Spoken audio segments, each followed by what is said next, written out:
आदरणीय दर्शक महानुभावहरू, यहाँलाई म हार्दिक नमस्कार टक्राउँदछु र यस मिथिला नेपाल टेलिभिजनद्वारा सञ्चालित मिथिला बहसमा आज एकजना यस्तो व्यक्तित्व लिएर म यहाँहरुमाझ उपस्थित भएको छु। उक्त व्यक्तित्व अहिले चर्चाको शिखरमा पनि हुनुहुन्छ र उहाँ एउटा युवा नेत्री पनि हुनुहुन्छ र उहाँको परिचय दिनुभन्दा पहिला मैले यो मिथिला नेपाल टेलिभिजन सबैको लागि सधैँको लागि, मिथिला नेपाल टेलिभिजन हिमालको लागि, तराईको लागि, मेचीको लागि, महाकालीको लागि, मिथिला र नेपाललाई भावनात्मक रूपले जोड्नको लागि मिथिला नेपाल टेलिभिजन हामीले सदैव यो भनिराखेका छौं र यो गरिराखेका छौं र यति मात्रै होइन, यो सधैँ हामी यसैको लागि पनि पर्नेछ मिथिला नेपाल टेलिभिजन। यहाँहरूलाई यो हामी जानकारी गराउन चाहन्छौं र आजको व्यक्तित्व यस्तो युवा नेत्री हुनुहुन्छ र अहिले विशेष गरेर नेपालको लिपुलेक कालापानी र लिम्पिया धुराको जुन केसमा पनि उहाँ एउटा शिखरमा पुग्नु भएको थियो र अहिले पनि उहाँ शिखरमै पुगिराख्नु भएको छ र यस्तो युवा नेत्री आज हामीले यहाँसँग ल्याएका छौं र अहिले जुन नागरिकता विधेयक जुन खालको चाहिँ नि अहिले संसदमा पेश भएको छ, हुन त अहिले चाहिँ नि संसद अहिले स्थगित भएको अवस्था पनि हो र त्यो नागरिकता विधेयकको बारेमा पनि उहाँ त्यो छलफल गर्दै जाँदाखेरिमा शिखरमा पुग्नु भएको थियो। उहाँका अभिव्यक्तिहरू पक्कै पनि उहाँ एउटा युवा नेत्री भएको कारणले पनि उहाँ यसरी शिखरमा पुग्नु भएको होला र किनकि उहाँका चाहिँ जुन उहाँले अभिव्यक्त गरेका जे जति कुराहरू छन् ती कुराहरू पक्कै पनि लोकप्रिय र धेरै युवा जमातले मन पराएको हुनाले उहाँलाई शिखरमा पुर्याएको जस्तो मलाई लाग्दछ र यस हाम्रो कार्यक्रम मार्फत पनि यो कुरा हामीले महसुस गरेका छौं र त्यस्तै गरेर अब अहिले जुन यो नागरिकता विधेयक जुन देखिएको छ, आएको छ, यसमा विशेष गरेर विभिन्न खालका चर्चा परिचर्चा भइरहेका छन्।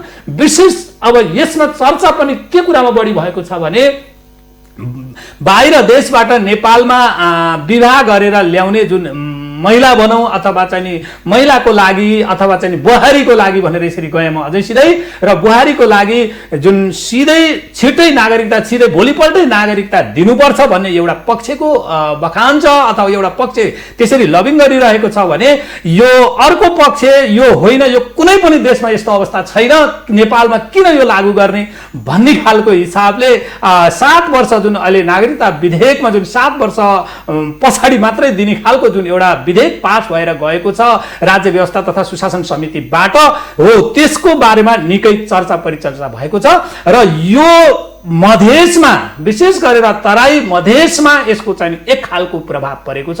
जब अलिकति केही कुराहरूमा कन्फ्युज क्रिएट हुन्छ त्यतिखेर मधेसमा एक खालको आन्दोलन उठाउने एउटा मौका सिर्जना भएको हामीले महसुस गरेका छौं। अब यो कस्तो हो त, त्यही क्षेत्रको उहाँ प्रतिनिधि सभाको सांसद पनि हुनुहुन्छ र उहाँको विचार के छ, जुन उहाँले कस्तो लबिङ गरिराख्नु भएको छ युवा नेत्री भएको कारणले उहाँसँग विशेष गरेर मधेसको बारेमा छलफल गर्नको लागि, यो मधेसको बारेमा नागरिकता सम्बन्धी छलफल गर्नको लागि हामीले उहाँलाई भित्राएका छौं। उहाँले हाम्रो निमन्त्रणालाई स्वीकार दिनु पनि भयो, उहाँलाई धन्यवाद दिन चाहन्छु। जब हामीले भन्छौं जबकि नेपालको मधेस र जुन हामीले भारत यो एक आपसको एकदम मित्रता भएको हो, तर हाम्रो कतै न कतै एक खालको सेन्टिमेन्ट हामी भारतसँग मात्रै आश्रित हुनु पर्ने हो अथवा हो कि भन्ने जस्तो खालको जुन हाम्रो सोच छ, जुन सोचलाई अब पक्कै पनि त्यो भन्दा माथि उठ्नुपर्छ। जबकि नेपालमा बसेको नारी, भारतमा बसेको नारी, अब हामीले बंगलादेशमा बसेको नारी, भुटानमा बसेको नारी, चाइनामा बसेको नारी, जुन सुकै देशसँग पनि हाम्रो एक खालको भावना रहनु पर्छ। विदेशको प्रयोग प्र्याक्टिस के छ त्यसलाई पनि हामीले नम्स बनाउनु पर्ने होला। अब यिनै सेरोफेरोमा मैले आजको नेत्रीसँग छलफल गर्नेछु र आजको नेत्री हुनुहुन्छ नेपाल कम्युनिस्ट पार्टीको महिला नेत्री तथा प्रतिनिधि सभाको सांसद गंगा चौधरी। मैले गंगा चौधरी ज्यूलाई, सांसद ज्यूलाई यस कार्यक्रम मार्फत हार्दिक स्वागत गर्दछु। म्याडम धन्यवाद, नमस्कार। हजुर म्याडम, यहाँले केही भन्न खोज्दै हुनुहुन्थ्यो कि? अब विशेष गरिकन यो मिथिला नेपाल टेलिभिजनले जुन अहिले समसामयिक विषयमा देशमा उठिराखेको सवालको सन्दर्भमा जुन मलाई मेरो आवाजबाट जनतालाई प्रस्ताउने अवसर प्रदान गर्नुभएकोमा मैले मिथिला बहस, मिथिला नेपाल टेलिभिजनका सम्पूर्ण सपरिवारलाई म विशेष गरी मेरो व्यक्तिगत तर्फबाट धन्यवाद टक्राउन चाहन्छु। म्याडमलाई पनि हाम्रो यस टेलिभिजनको तर्फबाट धेरै धेरै धन्यवाद, किनकि यहाँ एउटा अहिलेको परिवेशमा एउटा चर्चामा पुग्नु भएको व्यक्तित्व अब आज हाम्रो यस मिथिला नेपाल टेलिभिजनको मिथिला बहसमा आउँदै गर्दाखेरिमा पक्कै पनि आज गङ्गा चौधरी जुन सांसद हुनुहुन्छ उहाँले के कुरा व्यक्त गर्नुहुन्छ, मधेसको बारेमा के कुरा व्यक्त गर्नुहुन्छ भनेर धेरै हाम्रा दर्शक र श्रोतावर्गहरूले यहाँको आवाजलाई मलाई लाग्छ ठाडो कान बनाएर सुनेर बस्नु भएको छ जस्तो मलाई चाहिँ लागेको छ म्याडम। अब म सिधै अहिले आएर यो नेपालमा 2-3वटा समस्याहरू देखेका, विशेष गरेर 3वटा समस्याहरू थिए र अहिले आएर यो नागरिकता पनि थपिएको छ। एउटा हाम्रो भारत र हाम्रो बिचको, नेपाल बिचको त्यो सीमा सम्बन्धी समस्या थियो, त्यो एक खालले किनारा लागेको छ, अब भूमि फिर्ता लिनुपर्ने होला, जुन यहाँले पनि धेरै अभिव्यक्त पनि गर्नुभयो। र त्यस्तै गरेर एमसीसी केस थियो, लगभग त्यो पनि थोरै एक खालले चाहिँ सेटल डाउन भएको, अब त्यो पछाडि त्यो कसरी अगाडि बढ्ला ती हामीले वेट एन्ड सी को अवस्थामा छ। र त्यस्तै गरेर अब यही बिचमा अर्को के आइदिएको छ भन्दाखेरिमा नागरिकता विधेयक र यो कोरोनासँगै नागरिकता विधेयक पनि एक खालले एउटा एक रूपमा आएको छ। अब मैले म्याडमसँग के सोधेँ भन्दाखेरिमा के जिज्ञासा राखेँ भन्दा, जस्तै अहिले जुन रूपले यो नागरिकता विधेयक आएको छ, राज्य व्यवस्था तथा सुशासन समितिबाट पास गरेर संसदमा गइसकेको अवस्था छ र त्यसको बारेमा जुन चर्चा परिचर्चा भएका छन्, अब यहाँले पनि एक खालको चाहिने छलफल बहसमा भाग लिइराख्नु भएको छ। अब यहाँलाई यो नागरिकता विधेयकको बारेमा कस्तो लागिराखेको छ, के सोचिराख्नु भएको छ, आम जनतालाई यहाँको धारणा राखिदिनुहोस् न। अब नागरिकता विधेयक भनेको, नागरिकता ऐन भनेको अब यो चाहिँ 2 वर्ष पहिलेदेखि राज्य व्यवस्था तथा सुशासन समितिमा विचाराधीन अवस्थामा रहेको थियो, तर भर्खरै हाम्रो राज्य व्यवस्था सुशासन समितिले पारित गरेर सदनमा टेबल पनि गरिसकेको अवस्था, यसलाई यथाशीघ्र पास गर्नुपर्ने नितान्त जरुरी थियो।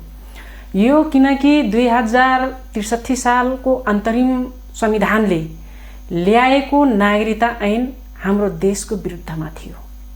यो संशोधन गर्नुपर्ने नितान्त जरुरी छ। हजुर, यो किन संशोधन गर्नुपर्ने नितान्त आवश्यकता छ भनेपछि जो अहिले मधेसमा जुन एउटा गलत तरिकाले उसलाई व्याख्या विश्लेषण गरिँदैछ, त्यहाँको जनतालाई बुझाउनु पर्ने नितान्त जरुरी पनि छ। त्यसको लागि पनि मैले मिथिला बहस, मिथिला टेलिभिजनलाई म धन्यवाद दिन चाहन्छु, किनकि जुन त्यसमा के लेखेको छ भनेपछि अङ्गीकृत नागरिक बुहारीलाई 1 हात सिन्दुर 1 हात नागरिकता हजुर दिने प्रावधानले गर्दाखेरि सुरुमै हाम्रो मिथिला मधेसमा बस्ने, खास गरिकन 2 नम्बर प्रदेशमा बस्ने हाम्रो महिला दिदीबहिनीहरूको अधिकार खोसिएको अवस्था। हजुर हजुर हजुर हाम्रो चाहना के हो भनेपछि मधेसमा बस्ने वंशज हाम्रो मधेसी दिदीबहिनीहरू राज्यको मूल प्रवाहमा आउनुपर्छ। हाम्रो भन्ने उद्देश्य त्यो हो। आज 1 हात सिन्दुर र 1 हात नागरिकता अनि आउने बित्तिकै राज्यको मूल प्रवाहमा ल्यायो भनेपछि हाम्रो सदियौंदेखि उत्पीडनमा परेका महिला दिदीबहिनीहरू छन् त्यो ठाउँमा, तिनीहरूको अधिकार कटौती हुँदैछ, त्यो दिदीबहिनीहरू त्यो ठाउँमा पुग्नुपर्छ भन्ने हाम्रो मेन मकसद, मेन उद्देश्य हो। अब मैले म्याडमसँग जस्तै जुन यो 1 हात र 1 हातमा सिन्दुर र 1 हातमा नागरिकता दिने खालको जुन एउटा कन्सेप्ट पनि अगाडि बढिरहेको छ र यसले विशेष गरेर मधेसमा रहने जुन हाम्रो महिला दिदीबहिनीहरू हुनुहुन्छ उहाँहरूलाई यो 1 हातमा सिन्दुर र 1 हातमा नागरिकताले कस्तो खालको क्षति गर्छ, कस्तो खालको असर गर्छ जस्तो यहाँलाई लाग्छ? कस्तो किसिमको क्षति मैले अघि पनि भनिसके। हजुर, राज्यको हरेक निकायमा उत्पीडनमा परेका जाति वर्ग समुदायका हामी नेपाली, जो नेपाली वंशज महिला दिदीबहिनीहरू, हामी के को लागि अधिकार, के को लागि हामी सङ्घर्ष गर्यौं? हामी सम्मान अधिकार खोज्छौं, तर जो सम्मान अधिकार खोज्ने बेलामा बाहिरबाट आएका चेलीहरू, बाहिर विदेशी चेलीहरू आएर हाम्रो त्यहाँको जो वंशज महिला दिदीबहिनीहरूको अधिकारमाथि हनन भएको छ। त्यो प्रस्त रूपमा देखिएको छ। अधिकार राज्यको मूल पर्वामा हामी अधिकार खोज्दैछौँ। भोलिको दिनमा पढे लेखेका बाहिरबाट आएका दिदीबहिनीहरू आयो भनेपछि जागिरदार तिनीहरू नै हुन्छ, अनि त्यसपछि राज्यको मूल पर्वामा संसद मन्त्री तिनीहरू नै भयो भने हाम्रो उत्पीडनमा परेका दिदीबहिनीहरू कहिले पनि अवसर पाउनेबाट वञ्चित हुने भए। त्यसकारणले कहिले पनि अवसर पाउने भएनन्। त्यसकारणले त्यस्ता दिदीबहिनीहरूलाई चाहिँ हामीले नागरिकताको जुन अहिले विधेयक पास भएको छ त्यो विधेयकलाई अझै हामीले त भनिराखेका थियौँ कि 15 वर्ष राख्नुपर्छ, तर सबैलाई समेट्ने गरी 7 वर्षको क्राइटेरिया तोकेको छ र अझै पनि हामी राज्यको राजनीतिक अधिकार चाहिँ दिनु हुँदैन, यो पनि सवाल उठिराखेको छ। आम नेपाली दाजुभाइ तथा दिदीबहिनीहरू जस्तै मेरो दाजुभाइ मेरो दिदीबहिनी म थारू समुदायको हो। म थारू समुदायको अलग क्लस्टर छ। म थारू समुदायको महिला कोटाबाट म प्रतिनिधित्व गरिराखेको छु भनेपछि मभन्दा पढे लेखेको विदेशी बुहारी आएर मेरो अधिकारमाथि कुण्ठित गर्न खोज्यो भने त्यसकारणले त्यस्तो अधिकारहरू कदापि दिनु हुँदैन र हामी नेपाली वंशज नागरिकहरूलाई कुनै पनि हालतमा त्यो चाहिँ स्वीकार्य छैन। र त्यसको विरुद्धमा हामी 2000 जब 63 सालको अन्तरिम संविधानले जुन नागरिकता ऐन विधेयक ल्यायो, हाम्रो तराईमा रहेका महिलामाथि मात्र होइन सम्पूर्ण दिदीबहिनीहरू दाजुभाइहरूमाथि पनि के अरे त्यो सम्बन्धी चाहिँ अन्याय भएको छ। अन्याय भएको छ। विदेशीहरू नागरिकता लिएका छन्। 40 लाख भन्दा धेरै बाहिरका मान्छेहरूले नागरिकता लिए। चकलेट बाँड्ने जस्तो नागरिकता गरियो। त्यसकारणले हामी के भन्न खोजेका छौँ भनेपछि आम नेपाली 3 करोड जनताको भनाइ के छ भनेपछि त्यो अन्तरिम संविधानले जुन बाँडेको नागरिकता चाहिँ अनुसन्धान गरियोस् र खारिज गरियोस्। त्यो प्रणालीमा जानुपर्ने नितान्त आवश्यकता छ अहिले देशको हितको लागि। र नागरिकता भनेको के हो भनेपछि हाम्रो देशको मूल कडी हो। हाम्रो देशको मूल कडी हो। कानुन बनाउँदाखेरि भावनामा बगेर बनाउने कानुन होइन। हामी उदाहरणको लागि म के भन्न चाहन्छु भनेपछि जस्तै मेरो कुनै विदेशी बुहारी छ, म आफ्नो बुहारीलाई मात्रै हेरेर राष्ट्रलाई धरापमा पार्न सकिन्न। त्यो कुरा महत्त्वपूर्ण कुरा हो। मेरो बुहारी भन्दा ठुलो त मेरो राष्ट्रियता हो नि। मेरो राष्ट्रियतामाथि कसैले जबरजस्ती गर्न खोज्यो भनेपछि त्यसको प्रतिकारको लागि हामी सबै आम नेपाली उठ्नुपर्ने जरुरी छ। अब मैले सांसदज्यूलाई अर्को के राखेँ, यसरी के जिज्ञासा राख्न चाहेँ भने जस्तै अब यहाँले एक खालको चाहिने एकदम नागरिकता सम्बन्धी यहाँले जुन खालको एउटा भावना व्यक्त गर्नु भएको छ यो यति उदार हुनु हुँदैन जसको कारणले मधेसका जुन हाम्रा दिदीबहिनीहरूलाई यसले ठुलो असर पर्छ भन्ने खालको कुरा यहाँले एकदम सही क्वेसन गर्नुभयो। हजुर, तपाईको दाइजोलाई हेर्नुस्। हजुर, अहिले जुन नागरिकताको सवाल गरिरहेछन् यहाँ धेरै क्वेसनहरू उठ्यो। धेरै मैले इन्टरभ्यू पनि हेरेँ। इन्टरभ्यू हेरिरहँदाखेरि अब छिमेकी राष्ट्र खास गरिकन भारतले अब हामीलाई चेलीबेटी दिने भएनन्, किन त्यसको चिन्ता गर्ने? पहिले त हामी आफ्नो छोरीको चिन्ता गर्ने कि बुहारीको चिन्ता गर्ने? हामी बुहारीको चिन्ता किन गरिराखेका छौँ? हामी आफ्नो राष्ट्रियता र आफ्नो चेलीबेटीको चिन्ता छैन, बुहारी दिँदैनन् भन्ने मात्रै चिन्ता छ। हाम्रो चेलीबेटी पनि भारतमा या कुनै देशमा बिहेबारी गरेर गएको छन्, त्यो दुई मात्रै छैन। तर हाम्रो चेलीहरू अनि अर्को कुरा के उठिराखेको छ भनेपछि हाम्रो सम्बन्ध बिग्रिन्छ अब भारतसँग भन्ने कुरा पनि आइराखेको छ।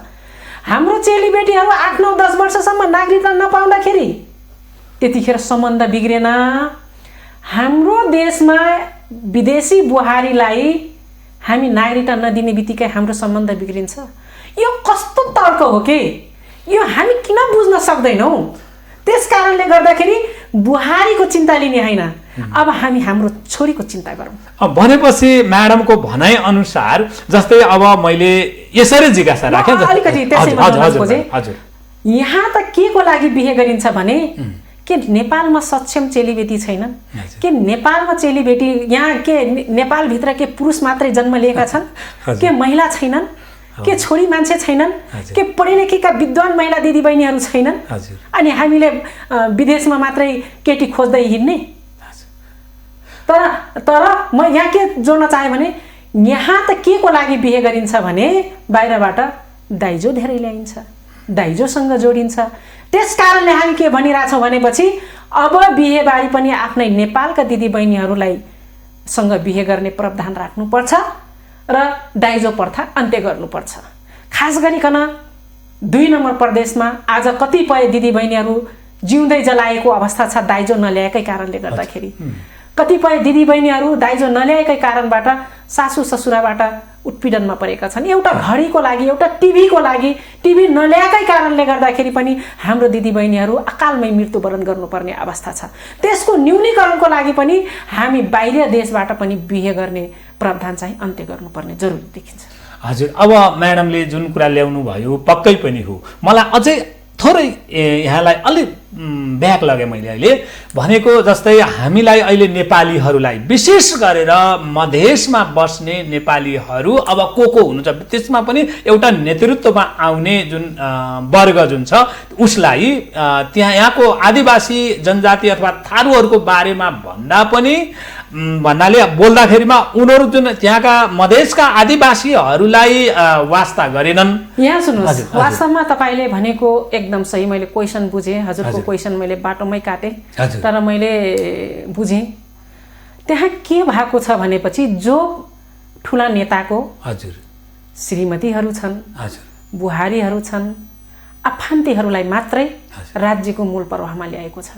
जो सदियौँदेखि मधेसको लागि र मधेसीहरूको लागि सङ्घर्ष गर्ने व्यक्ति कहिले पनि अवसर पाएका छैनन्, अवसरबाट वञ्चित छन्। तपाईँले भन्नै खोज्नु भएको कारण अहिले पनि हामी देखिरहेका छौँ। संविधान बन्दै गर्दाखेरि पनि मैले थुप्रै अङ्गीकृत महिला दिदीबहिनीहरूलाई देखेँ, सदनभित्रै देखेँ, दोहोरो नागरिकता भएका संसदहरूलाई पनि देखेँ।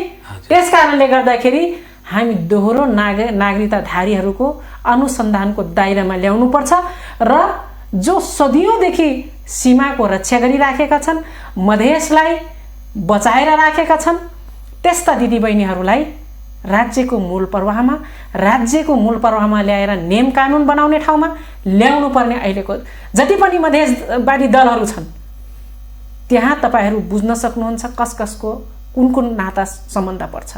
जो असली मधेसी वंशजहरू छ अहिले पनि राज्यबाट विमुख छन्, तिनीहरू अहिले पनि राज्यको मूल प्रवाहमा आउन सकेका छैनन्। अनि हाम्रो म्याडमको एउटा आशयलाई मैले कसरी लेखेँ भने जुन अहिले मधेसमा जुन खालको एउटा नेतृत्वमा आइराखेको एउटा वर्ग छ अनि अब लगभग त्यो वर्ग चाहिँ नि बिस्तारै उमेर पनि ढल्किएको अवस्था छ। त्यसो हो भने त्यो नेतृत्व लिनको लागि उहाँहरूको अनुसार जुन अहिले चाहिँ नि एक हातमा सिन्दुर र एक हातमा चाहिँ नि के अरे नागरिकता भन्ने खालको जुन कन्सेप्टले मधेसमा आन्दोलन पनि चलाउन लागिराख्नु भएको छ, यसको अर्थ आफ्नो आफ्नो आफ्नो चाहिँ नि पछाडि नेतृत्व हस्तान्तरणको लागि हो त यो? त्यही नै हो। हजुर, तपाईँको क्वेसनमै जवाफ आयो। हजुर, वास्तवमा त्यही नै हो।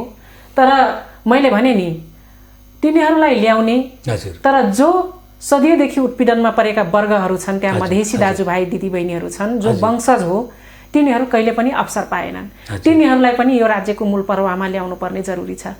यदि साँच्चीकै मधेसीको अधिकारको लागि उहाँहरूले सङ्घर्ष गर्दै हुनुहुन्छ भनेपछि त्यस्तो व्यक्ति को आएको छ त्यो पनि हामीले सोच्नुपर्ने जरुरी छ।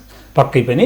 अनि अब अगाडि यहाँले एउटा कुरा व्यक्त गर्नुभएको थियो जस्तै हाम्रो नेतालाई विशेष गरेर मधेसका नेतालाई बुहारीको चिन्ता छ तर उहाँहरूलाई छोरीको चिन्ता छैन। पछि यो हुनुको मुख्य कारण चाहिँ नि यहाँले कसरी लिनु भएको छ? बुहारीको चिन्ता गर्नुको कारण के? उताबाट दबाब हो कि यो? अब अहिलेको सन्दर्भमा हेर्नु पर्दाखेरि अब दबाब भनौँ या नभनौँ हैन, त्यो त जनताले आम जनताले बुझ्दै गरेको छन्, हेर्दै गरेका छन् र खास गरी मधेसवादी दलका आस्था राख्ने सम्पूर्ण नेताहरूलाई म अनुरोध गर्न चाहन्छु अब बुहारीको चिन्ता नगर्नुस्, आफ्नो छोरीको चिन्ता गर्नुस्। छोरी र देशको, छोरी यो देशको वंशज नागरिक हो, तिनीहरूको विषयमा पनि चिन्ता गर्दा उचित होला कि भन्ने जस्तो लाग्छ। अनि आन्दोलन गर्नुपर्ने कुनै जरुरी नै छैन। राज्यले ल्याएको छ, राज्यको लागि नागरिकता भनेको मूलकडी हो र अझै पनि त्यसमा संविधानमा अझै थप संशोधन गर्नुपर्ने धाराहरू छन्। धारा 289 जुन संशोधन गरेर अङ्गीकृत नागरिकहरूलाई कुनै पनि राजनीतिक अधिकार दिनु हुँदैन। तिनीहरूलाई धार्मिक, सांस्कृतिक अनि आर्थिक, सामाजिक त्यस्तो किसिमको कामकाज गर्न दिनुपर्ने वातावरण सिर्जना गर्नुपर्छ र विधेयकमा पनि त्यो अधिकार स्थापित गरेको छ। तर संविधानको धारा 289 संशोधन गर्नुपर्ने नितान्त आवश्यकता छ। यदि हामीले विदेशी रगड भएका मान्छेलाई राज्यको मूल प्रवाहमा जहाँ कानुन बन्छ, देशलाई सञ्चालन गर्ने नीति योजना बन्छ, त्यो ठाउँमा ल्यायौँ भने हाम्रो देशको अवस्था के होला? हामी कता जान्छौँ? भोलिको दिनमा त नेपाल रहला कि नरहला चिन्ताको विषय त्यहाँ छ। त्यसकारणले हामी जस्तो युवाहरूले यो विषयमा कुनै पनि स्वार्थ नराखिकन समग्र राष्ट्रको लागि सङ्घर्ष गर्नुपर्ने जरुरी छ। अनि जस्तै अब म्याडमले भन्नुभयो पक्कै पनि यदि हामीले चाहिँ नि अङ्गीकृतहरूलाई नागरिकता दियौँ अथवा राजनीतिक अधिकार दियौँ भने मुलुक कता जाला? यो चाहिँ नि साह्रै विचार गर्नुपर्ने विषय छ यहाँनिर। त्यसो भएकोलाई सकेसम्म जुन अङ्गीकृतलाई राजनीतिक अधिकार नदिउँ, यहाँको आशा यही नै आयो। एकदम यही नै आयो। मेरो मात्रै होइन, आम नेपाली वंशज नागरिकहरूको धारणा यही हो। हजुर हजुर। आज कुन देशमा त्यस्तो छ? हजुर। भारतमै हेरौँ। हजुर। भारतकै कुरा गरौँ, त्यो नागरिकताको प्रोसेसमा जानको लागि 7 वर्ष पर्खिनुपर्छ। हजुर हजुर। त्यस्तै गरी पाकिस्तानकै कुरा गरौँ। हजुर हजुर। 5 वर्ष लाग्छ। हो हो। त्यस्तै गरी मालदिभ्सको उदाहरण दिउँ। हजुर। 12 वर्ष लाग्छ। त्यही हो। 12 वर्ष लाग्छ र त्यहाँ त झन् आफ्नो धर्म संस्कृतिलाई त्यागेर मात्रै त्यहाँ त्यो ठाउँको नागरिक बन्न पाइन्छ। भुटानकै कुरा हेर्यो भने कुरा गरौँ। त्यस्तै गरी तपाईको भुटानको कुरा मैले के गर्न खोजेको छु भनेपछि त्यहाँ अङ्गीकृत नागरिक को त्यो पाउनको निम्ति पनि बच्चालाई जन्म दिइसकेपछि जब बच्चाले नागरिकता प्राप्त गरिसकेपछि त्यो आमाले नागरिकता पाउने प्रावधान यति कडा छ। त्यस्तो कडा छ। तर हाम्रो देशमा किन त्यस्तो? म उदाहरणसहित भने त्यस कारणले गर्दाखेरि भारतमै 7 वर्ष प्रोसेसमा लाग्नु पर्ने कारण तीन तहको कार्डहरू प्रदान गरिसकेपछि अनि फेरि त्यो नागरिकताको प्रोसेसको लागि अनुसन्धान हुन्छ, निवेदनमाथि अनुसन्धान हुन्छ। त्यो निरन्तर हाम्रो देशमा 7 वर्ष या कति वर्ष बसेको छ कि छैन, यो हाम्रो नेपाली नागरिक हो कि होइन, हाम्रो भारतीय नागरिक हो कि होइन भनेर अनुसन्धान गरिसकेपछि अनि बल्ल त्यहाँको नागरिकता पाउने प्रावधान छ।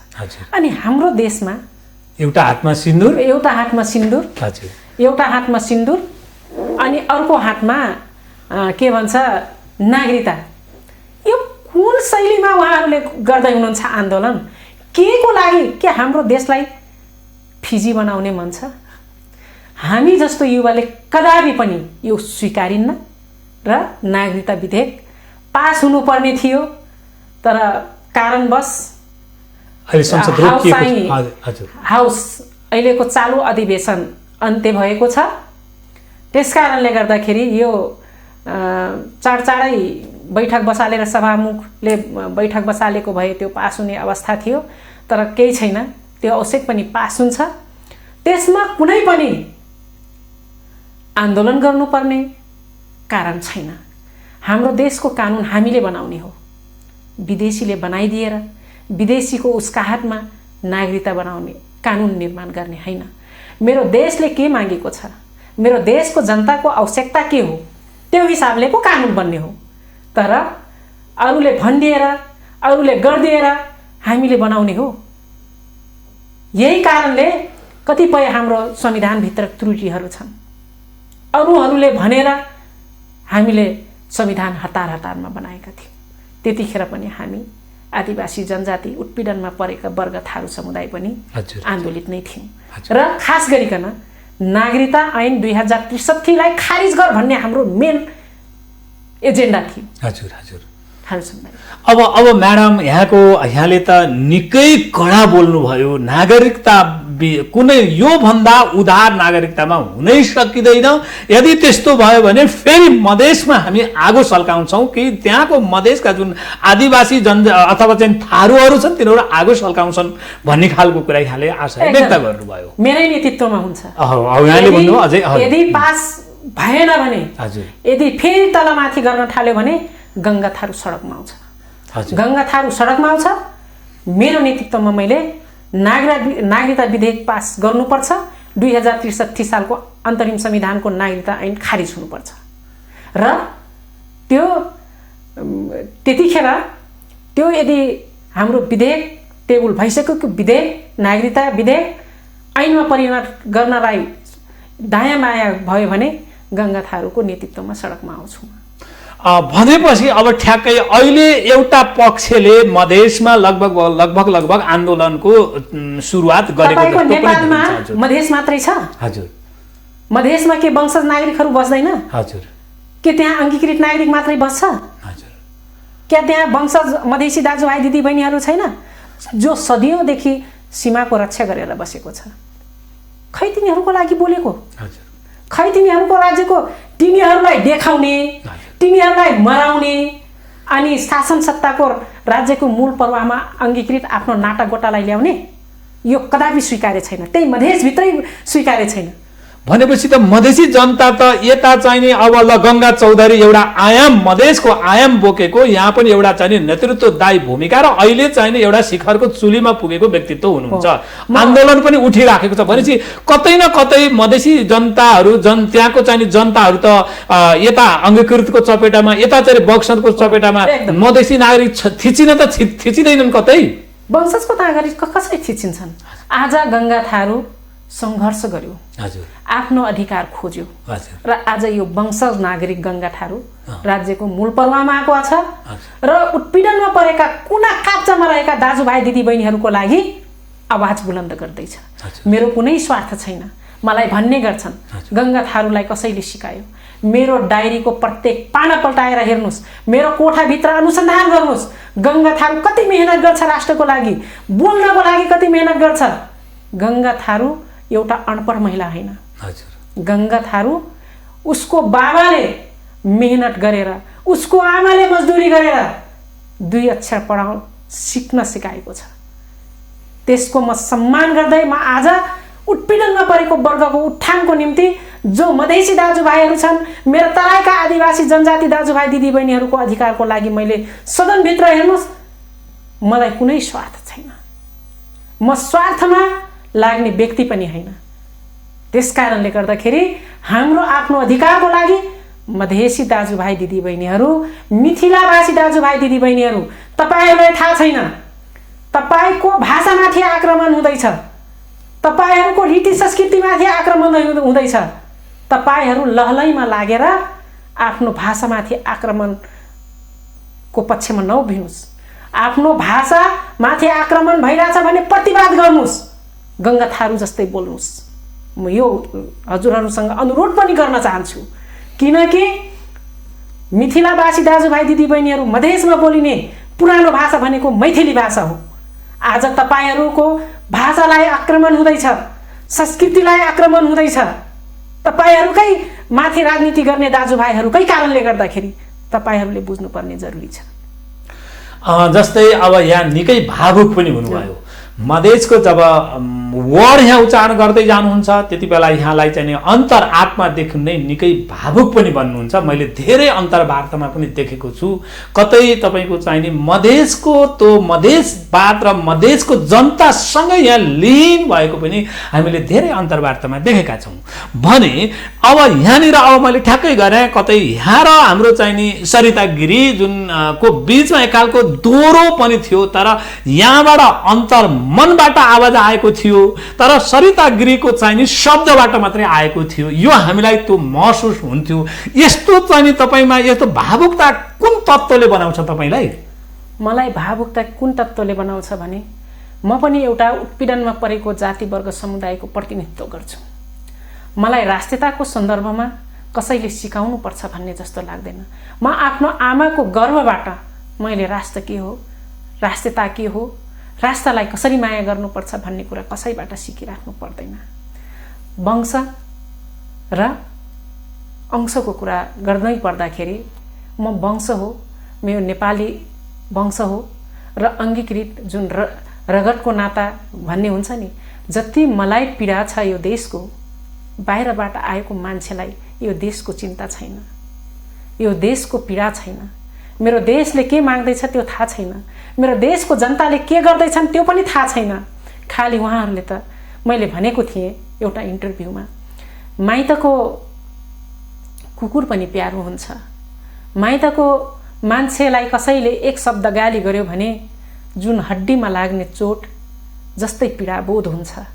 त्यस्तै गरी जस्तै अघि नै बोल्ने मान्नेको सन्दर्भमा तपाईँले कुरा गर्नुभयो, उहाँ मान्नेज्यू देशको चिन्ता छैन, नेपालको महत्त्वपूर्ण ठाउँमा बस्नु भएको छ, तर यो देशको जनता र यो राष्ट्रको लागि उहाँको चिन्ता छैन। मेरो भूमि मिच्दैछ तर उहाँले भन्नुहुन्छ यो देशको भूमि होइन। त्यहीँबाट नेपाली जनताहरूले बुझ्नुपर्ने नितान्त आवश्यकता छ। अङ्गीकृत नागरिकहरूलाई राज्यको मूल प्रवाहमा ल्याउनु पर्छ कि पर्दैन त्यो जनताले निर्धारण गर्नुपर्ने जरुरी छ। भनेपछि यहाँको भनाइ यदि अङ्गीकृत नागरिकहरू मधेसमा बढ्दै गयो भनेदेखि मधेसी जुन त्यहाँका आदिवासीहरू जुन छन् तिनीहरू अझै योभन्दा पनि पीडित हुँदै जानुपर्ने अवस्था आउन सक्छ भन्ने आशा हो यहाँको? 100% त्यही हो, मेरो आशय त्यही हो। मेरो मधेसमा बस्ने दिदीबहिनीहरू, त्यहाँका दाजुभाइहरू यो ठाउँमा पुग्नुपर्छ।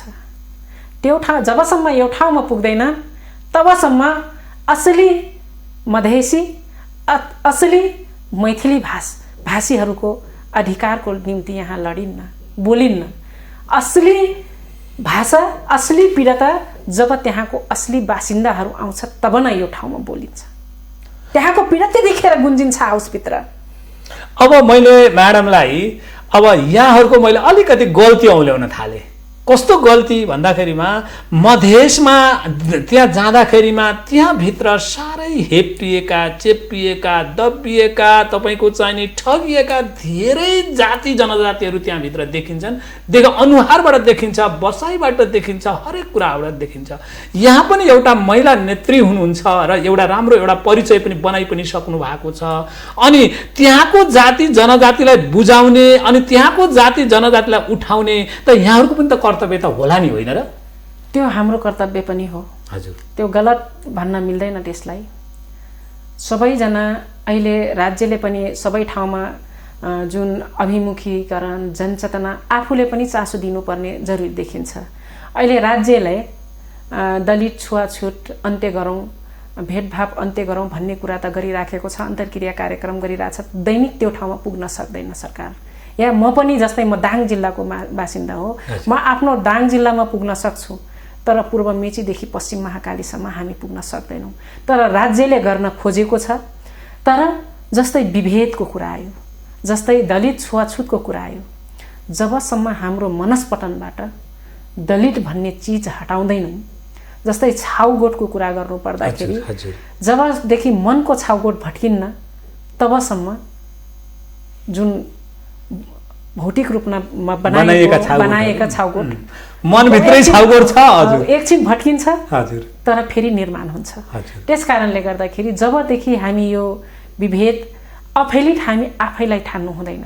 हामीले पनि यो राष्ट्रको लागि केही गर्न सक्छौँ भन्ने उद्देश्यले अगाडि बढ्न सक्नुपर्छ। मैले पनि यस्तोमा अवस्थामा थिएँ। मेरै कुरा गर्दाखेरि म विद्यार्थी हुँदाखेरि म राजनीति जिन्दगीमा गर्दैन भन्थेँ, तर पछिल्लो चरणमा जब मदन भण्डारी टिकापुरमा जानुभयो त्यसपछि म उहाँको भाषणबाट हामीले पनि राष्ट्रको लागि केही गर्नुपर्छ भन्ने आत्मविश्वासको साथ त्यसपछि म चाहिँ अग्रसर भएर उत्पीडनमा परेका वर्गहरूको लागि हामी जस्तो महिलाहरूले उठ्नुपर्छ।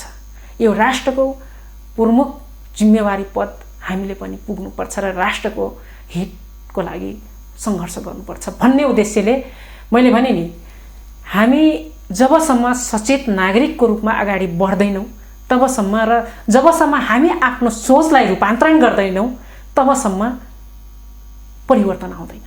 अनि मैले अब म्याडमलाई लगभग हामी अब अन्तिमतिर पनि जाँदैछौँ, मैले म्याडमलाई यसरी जिज्ञासा राखेँ। जस्तै अहिले मधेसमा एक खालको आन्दोलनको नेतृत्व गरिराख्नु भएको छ केही नेताहरूले, र त्यस्तै गरेर जनताले पनि, केही जनताले साथ दिएको पनि देखिन्छ। अब यहाँ पनि एउटा चाहिँ नि मधेसकै, त्यसमा पनि आदिवासी नेतृत्व भएको हुनाले त्यो आन्दोलन गर्दै गरेको नेतृत्व र त्यो आन्दोलनमा साथ दिने जुन जनसमुदायलाई यहाँको तर्फबाट के आग्रह गर्नुहुन्छ, के भन्न चाहनुहुन्छ? मैले आन्दोलन गर्नुपर्छ, यो लोकतन्त्र गणतन्त्रको जुन यो हाम्रो विशेष गरेर यही नागरिकता विधेयक सम्बन्धी नागरिकता सम्बन्धमा बुझेर मात्रै, वास्तविकता के हो बुझेर मात्रै आन्दोलन गर्दा उचित होला। आन्दोलन गर्नुपर्ने कुनै कारण पनि छैन, आन्दोलनमा आउनुस् भन्ने कारणै छैन।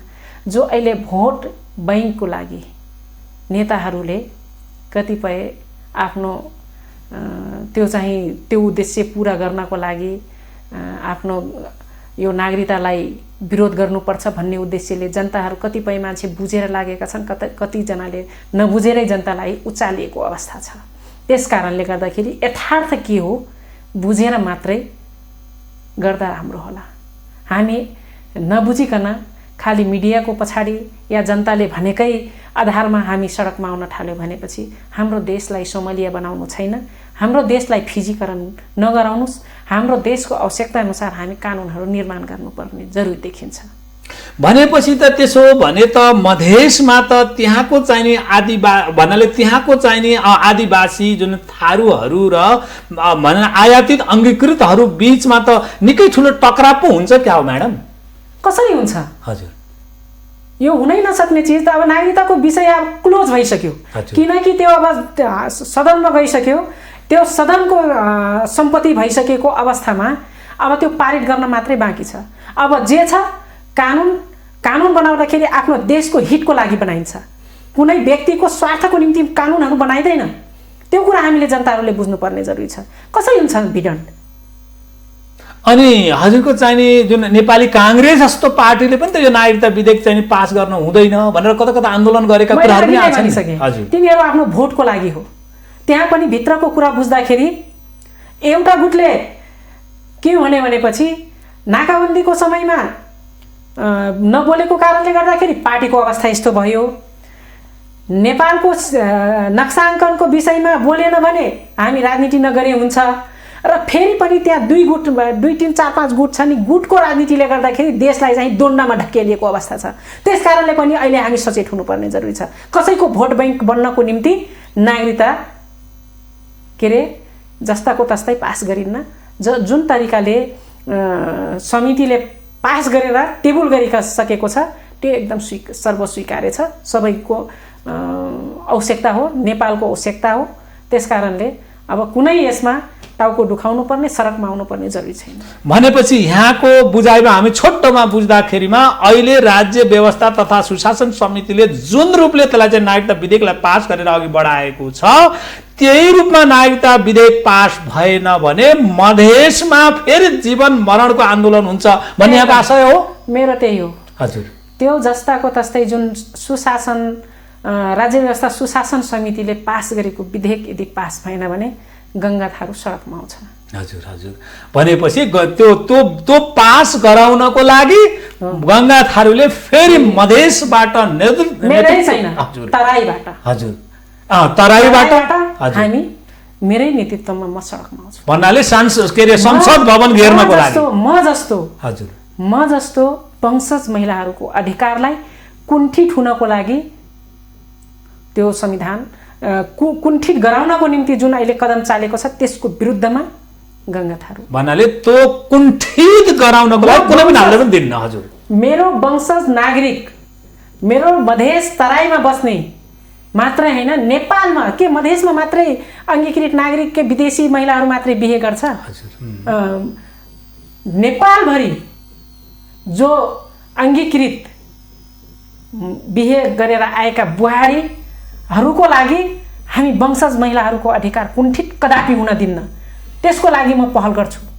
त्यो हिसाबले जुन अहिले हाम्रो वंशज को आधारमा जुन हाम्रो वंशज नागरिकहरूको लागि र अङ्गीकृत नागरिकको जुन प्रावधान राखेर जुन 7 वर्ष त्यो राखेको छ त्यो चाहिँ एकदम सर्वस्वीकार्य छ, त्यो पास हुनुपर्छ। अब भनेपछि अब लगभग हामी यतातिरबाट यहाँको आशय बुझिहालियो। नागरिकता विधेयक जसरी अहिले चाहिँ नि राज्य व्यवस्था तथा सुशासन समितिले जुन हिसाब ल्याएको छ जस्ताको तस्तै पास हुनुपर्छ, होइन भने त्यहाँ तलमाथि गरे पनि स्वीकारिँदैन भन्ने चाहिँ नि यहाँले यो निष्कर्ष पनि ल्याउनुभयो, यहाँलाई धन्यवाद। अब यो थोरै कालापानी लिपुलेक र लिम्पिया धुरातोको नक्सा समावेश गर्दाखेरिमा यहाँ र चाहिँ नि सरिता गिरी जुन माननीय बीच जुन खालको एउटा निकै ठुलो एउटा सङ्घर्ष जस्तो वाक सङ्घर्ष चल्या थियो, यसको बारेमा पनि थोरै यहाँले चाहिँ त्यो त जबसम्म मेरो देशको भूमि फिर्ता हुँदैन हजुर तबसम्म यस्तो भिडन्तहरू भइरहन्छ। मेरो देशको भूमिलाई आफ्नो नक्सामा ल्याउनको लागि कुनै प्रदेशसँग हामीले सोध्नुपर्छ भन्ने छैन, तर उहाँको आशय, उहाँको अभिव्यक्ति, सदनभित्र बोलेको अभिव्यक्ति देख्दाखेरि हामीलाई उदेक पनि लाग्यो। लिपिया धुरा लिपुलेक कालापानी मेरो देशको भूमि हो, कसैको होइन। राजा महेन्द्रको पालामा 1962 मा भारतले आफ्नो सेना जुन चाइना र उसको लडाईँ थियो त्यतिखेर उसले त्यहाँ सेना राख्नको लागि समय जग्गा लिजमा लिएको थियो। लिजमा होइन कि केही महिनाको लागि, केही वर्षको लागि उसले मागेको थियो राजा महेन्द्रसँग। अनि त्यो बस्न दिँदैमा उसको भूमि कसरी हुन्छ? उनले त सर्वसम्मानको साथ तपाईहरूले हामीलाई हेल्प गर्नुभयो, धन्यवाद छ, तपाईको भूमि फिर्ता गर्नु पर्थ्यो कि पर्दैन थियो? अनि मेरो सारीलाई, एउटा उदाहरण, मैले सारीलाई एक दिनको लागि कसैलाई लगाउन दिएँ भने ऊ मेरो हो भन्न पाउँछ? पाउँदैन नि। त्यस कारणले गर्दाखेरि मेरो लिपुलेक, लिपियाधुरा, कालापानी त्यो मात्रै होइन। यदि मैले हाउसमै बोलेको छु, यदि उसले हामीसँग गरेको सुगौली सन्धि मान्दैन भने हामी नेपालीहरूले पनि मानिराख्नुपर्छ भन्ने छैन। 1816 पछि जुन हाम्रो यो सुगौली सन्धिहरू भयो, त्यो सुगौली सन्धिले हाम्रो धेरै भूभागहरू गुमेको छ। हाम्रो पूर्वमा तिस्ता पुगे थियौँ, पश्चिम किल्ला काँगडा, त्यो हामी पढ्ने गर्थ्यौँ, गीतहरू गाउने गर्थ्यौँ, कक्षा गीतहरू पढ्ने गर्थ्यौँ। आज त्यो हेर्दाखेरि कुन शक्तिको सामुमा कहिले हामी झुकेका थियौँ। हजुर, यो हामी कविताहरू पढ्ने गर्थ्यौँ। मेरो देशको कविताले पनि भन्छ कि मेरो देशको भूमि कहाँदेखि कहाँसम्म थियो। अनि हाम्रो भूभाग अवध प्रदेशदेखि लिएर सबै हाम्रै त थियो, तर त्यसले भारतले यदि हामी त्यो सुगौली सन्धिलाई मान्दैन भने, मानेन भनेपछि त्यसलाई निलम्बन गरेर भए पनि हाम्रो देशको नक्सा पूर्वमा तिस्ता, पश्चिम काँगडासम्म बनाउनु पर्ने अवस्था नआउला भन्न सकिन्न। हामी जस्तो युवा उठ्नुपर्ने जरुरी छ। कसैले भन्दैमा मेरो देशको भूमि होइन, अङ्गीकृत नागरिकहरूले भन्दैमा हामीले त्यसलाई मान्ने कि यथार्थ के हो त्यतातिर जाने। अब भन्छन् भूमिले माग्दैन, त्यो दिन यस्तो अवस्था आउँछ हाम्रो बलिले, हाम्रो रगतले मेरो देश फिर्ता हुन्छ भने त्यतिखेर पनि हामी जस्तो युवा तयार हुनुपर्ने जरुरी छ। हाम्रो भूमि हो, कसैले मिचेको भूमि भए पनि आज हाम्रो 71 वटा स्थानहरूमा भूमि मिचेको छ। मधेसमै हेर्दाखेरि कति मधेसी दाजुभाइ, जो वंशज नागरिक दाजुभाइहरू, वंशज दिदीबहिनीहरू लडेका छन्, त्यही भूमिको रक्षा गरेका छन्। त्यस्तो दिदीबहिनीहरू पनि त्यो ठाउँमा पुगेको भए सरिता गिरी जस्तो आवाज आउने, सुन्ने अवस्था आउने थिएन। त्यसकारणले गर्दाखेरि हामी वंशज नागरिक त्यो ठाउँमा पुग्नुपर्ने जरुरी पनि छ। भनेपछि सांसद जुन गंगा चौधरी हुनुहुन्छ, देशले भूमिले माग्यो भने भूमि फिर्ता गर्ने नाममा के अरे भूमि फिर्ता गर्नको लागि मानवको कसैको चाहिँ बलि चढाउनु पर्ने, त्यहाँ चाहिँ कसैबाट शर्त आयो भने मानव बलि चढाउनको लागि पहिलो पंक्तिमा चाहिँ गंगा चौधरी उभिन्छन् भन्ने यहाँको आशय हो। एकदम मैले अस्ति पनि मैले बोलिसकेको छु। हजुर, यदि मेरो भूमि मेरो एक ठोपा रगतले फिर्ता हुन्छ भने त्यो दिन गंगा थारू झुक्ने छैन। त्यो ठाउँमा गंगा थारू पहिलो व्यक्ति हुनेछ। गंगा थारू नै जानेछ त्यो ठाउँमा। माग्यो भने मलाई खोज्दा हुन्छ, तेरो रगत मागेको छ अनि मात्रै फिर्ता हुन्छ। म बलि चढ्न पनि तयार हुनेछु। अलिकति त्यहाँ एउटा गुनासाहरू के जिज्ञासाहरू आएछन् यहाँ बोल्दै जाँदाखेरिमा त्यहाँ दर्शकहरूबाट जिज्ञासाहरू के आएछ भने जस्तै यो नेपालमा विशेष गरेर बुहारी भित्रैन्छ त्यो चाहिँ यहाँले अगाडि बोलेको कुरामा जुन त्यो दाइजोको लागि नेपालीहरूले चाहिँ नि यहाँ दाइजो चाहिँ नि कम दिने अथवा भारतबाट यता भित्राइयो भने दाइजो बढी आउने त्यसकारण के छ भने हजुर पढे लेखेको डाक्टर भयो भने हजुर त्यहाँ तिलक प्रथाहरू छ। हजुर तिलक प्रथाहरू यति धेरै तपाईको बार्गेनिङ हुने रहेछ। यति लाख जस्तै मेरो छोरो डाक्टर छ, डाक्टर छ भनेपछि मेरो डाक्टर पढाउँदाखेरि कति पैसा खर्च भयो त्यो पैसाको बार्गेनिङ हुन्छ। सुन कति दिने, पैसा कति दिने, मोटर दिने कि बाइक दिने कि अब किनकि हामी नेपाली गरिब छौँ, हामी त्यति सम्पत्ति दिन सक्दैनौँ। त्यसकारणले गर्दाखेरि पनि लोभले पनि त्यो गर्छ। भन्छन् लोभले लाभ, लाभले विलाप। त्यस्तो कदापि गर्नु हुँदैन। भनेपछि त्यहाँ अर्को पनि एउटा चाहिने त्यहाँ जिज्ञासा कसरी आएको रहेछ भन्दाखेरिमा जस्तै इन्डियाले भारतले अलिकति हामी भारतसम्म अलिक अथवा जानेर अथवा नजानेर अलि बढी चाहिने अट्याचमेन्ट पनि हामीले भएका छौँ र खोज्छौँ पनि। जस्तै भारतले जुन नेपालमा उहरू जुन बुहारी भारतीय छोरीहरू पठाउनु भनेको र अलिकति पढे लेखेका पठाउनु भनेको चाहिने अन्ततोगत नेपालको चाहिने भोलि राजनीतिक क्षेत्रमा लगेर आफ्नो पकड बनाउनको लागि हो भन्ने यहाँलाई लाग्छ? एकदम लाग्छ, त्यो नै हो। भन्नाले उनीहरूको भारतको सोच भनेको नेपालको राजनीतिक क्षेत्रलाई आफ्नो पहुँचमा पारेर आज पनि हामी हजुर देखिराखेका छौँ। परिस्थिति त्यही देखिराखेका छौँ। खुलेर सम्माननीय प्रधानमन्त्रीज्यूले लिपियाधुरा लिपुलेख आफ्नो नक्सामा बनाए। आज हाम्रो देशभित्र केही तरङ्ग छाएको छ, त्यहाँ जसम मनाएको छ। तपाईहरू स्वयं देखिराख्नुहोस्। कुनै पनि राजनीतिक दललाई यसरी विकास गरेको देख्न चाहँदैन भारत, देख्नै चाहँदैन। हाम्रो देशमा भएका कल कारखाना उद्योग धन्दा बन्द गराउने सम्म पुग्ने तिनीहरूको ठुलो हात छ। आज हाम्रो युवाहरू विदेश पलायन गर्नुपर्ने अवस्था छ। हामीलाई सधैँभरि परनिर्भर बनाइदियो। त्यतिखेर कागज फ्याक्ट्री थियो, हाम्रो केटा छोराछोरीहरू कागज यहीँबाट बन्थ्यो। अनि टायरहरू, गाडीको टायर ट्युबहरू गोरखकाली टायर राम्रो गोर्खा सरर भन्थे। गोरखकाली आयो, गोरखकाली टायर भनेर भन्थ्यो, त्यो पनि बन्द गराइदियो। यहाँ चप्पल फ्याक्ट्री थियो, त्यो पनि बन्द भयो। जुट फ्याक्ट्री थियो 2 नम्बर प्रदेशमा, त्यो पनि बन्द भइगयो। चुरट फ्याक्ट्री थियो, त्यो पनि बन्द भइगयो। कपडा फ्याक्ट्री थियो हेटौडामा, त्यो पनि बन्द भइगयो। सधैँ हामीलाई त्यो उद्देश्यले हामीलाई एकदम पेल्नैको लागि त्यो चाहिँ गराएको हो। अहिले कम्युनिस्ट सरकारले, नेकपाको सरकारले राम्रो गर्दै थियो, तर फेरि पनि स्थिर सरकार देख्न सकेन, विकास हुन देख्न सकेन। त्यसकारणले गर्दाखेरि पनि हामी नेपाली दाजुभाइ दिदीबहिनीहरूले सोच्नै पर्ने जरुरी आइसक्यो। हामी जस्तो युवाहरूले सोच्नै पर्छ। यदि यो देशको चिन्ता छ, यो देशको माया छ भनेपछि हामी सोच्नै पर्ने जरुरी छ। भनेपछि हामीले दोष चाहिने उसलाई दिन्छौँ, तर हाम्रै भित्र पनि त कता कता चाहिने लोभ लालच यताउता हामीले सोच्नुपर्छ। यहाँको नेताहरूले सोच्नुपर्छ। हामीलाई विदेशीहरूको भोटले हामी जितेका हैनौँ, हामी नेपाली जनताको भोटले जितेका छौँ। त्यसकारणले हामी नेपाली जनताको हितमा काम गर्नुपर्छ भन्ने सोचको साथ अगाडि बढ्नुपर्छ।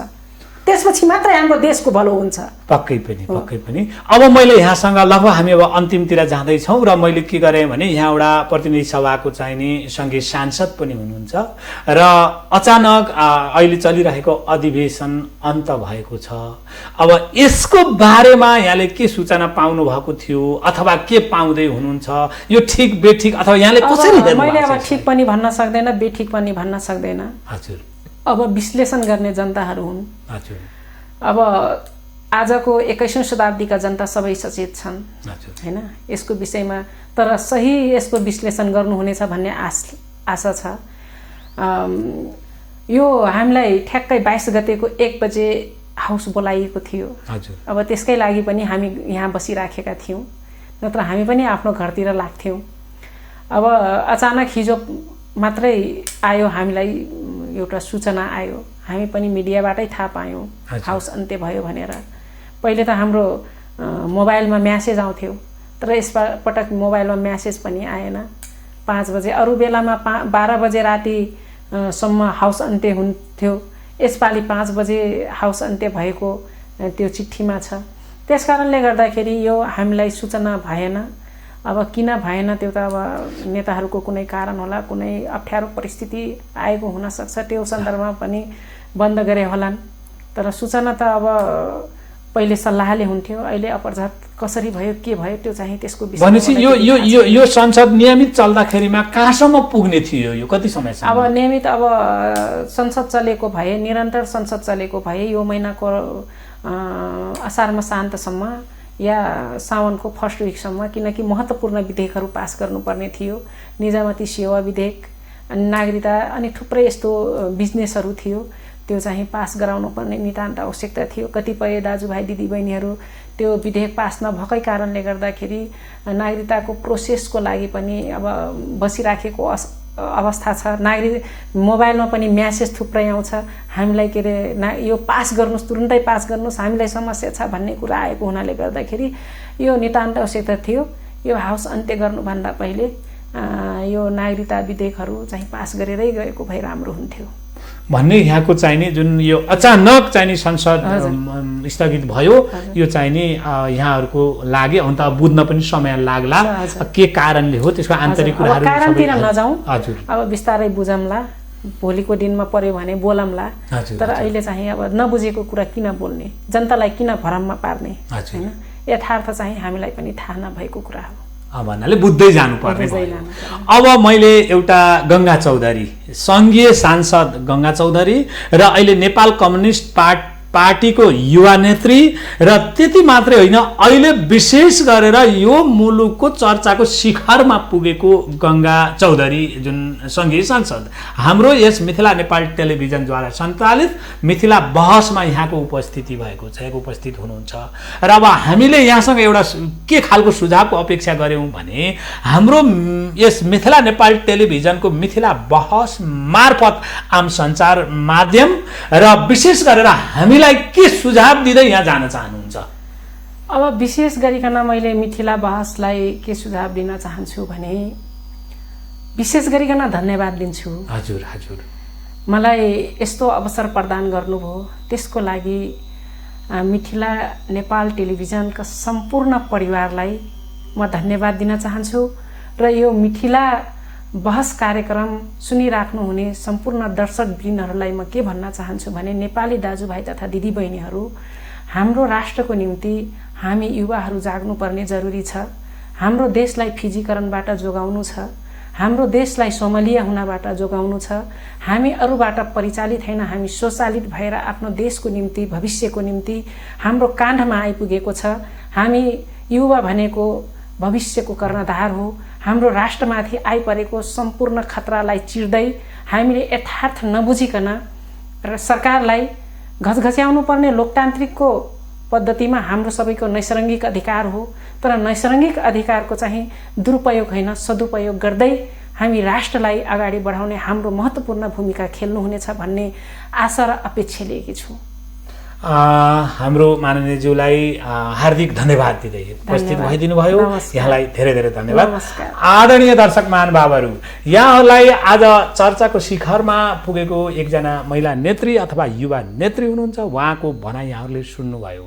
यहाँहरूलाई कस्तो लागेको छ? विशेष गरेर आजको हाम्रो बहस भनेको नागरिकता विधेयक जुन संसदबाट, विशेष गरेर राज्य व्यवस्था तथा सुशासन समितिबाट पास भएर संसदमा गएको जुन अवस्थामा छ त्यही अवस्थामा पास हुनुपर्छ। यदि त्यही अवस्थामा पास भएन भने मधेसमा तराई मधेसमा गंगा चौधरीको नेतृत्वमा एक खालको चाहिँ आदि हुरी ल्याउने चाहिँ आन्दोलन सिर्जना हुनेछ, एउटा कुरा उहाँको रह्यो, यो भनाइ रह्यो। अर्को चाहिँ नि जस्तै यदि यो मुलुकले अथवा यो मुलुकले को सीमा रक्षाको लागि मानव बलि चढाउनु पर्ने छ भने एक नम्बरमा गंगा चौधरी तयार हुनेछ। यो भूमिपुत्री गंगा चौधरी मुलुकको लागि पहिलो बलि चढाउनको लागि यहाँहरूमा आज उपस्थित हुनेछ भन्ने उहाँले एउटा कठोर वाचा पनि गर्नु भएको छ।